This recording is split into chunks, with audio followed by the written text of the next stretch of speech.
দেখুন অন্তিম পর্ব শেষ থেকে শুরু। বাংলা টেলিভিশনে এক অবিশ্বাস্য নতুন চমক। ধারাবাহিকের শেষ শুটিং করেও শেষ হচ্ছে না জনপ্রিয় একটি ধারাবাহিক।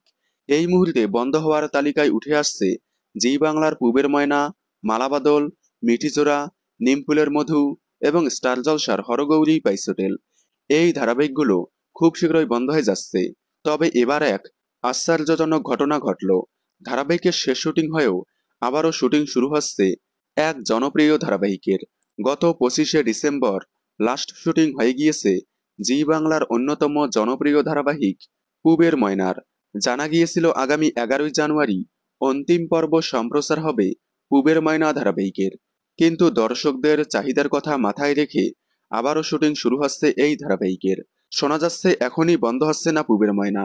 এই প্রথম কোনো ধারাবাহিকের ক্ষেত্রে এরকমটা ঘটলো। এর আগে কোনো ধারাবাহিকের শেষ শুটিং হয়ে যাওয়ার পরেও আবার শুটিং শুরু হয়নি। কিন্তু পূবের ময়নার ক্ষেত্রে একেবারেই সবকিছু পাল্টে গেল। খুব শীঘ্রই আবারও শুটিং ফ্লোরে ফিরছে রোদ্রুর ময়না। পূবের ময়না শেষ হয়েও আবারও শুরু হওয়ায় আপনারা কতটা খুশি হয়েছেন কমেন্টে জানাবেন। বাংলা বিনোদনের এই ধরনের সকল আপডেট সবার আগে পেতে চ্যানেলটি সাবস্ক্রাইব করে পাশে থাকা বেল আইকনটি বাজিয়ে দিন। ধন্যবাদ।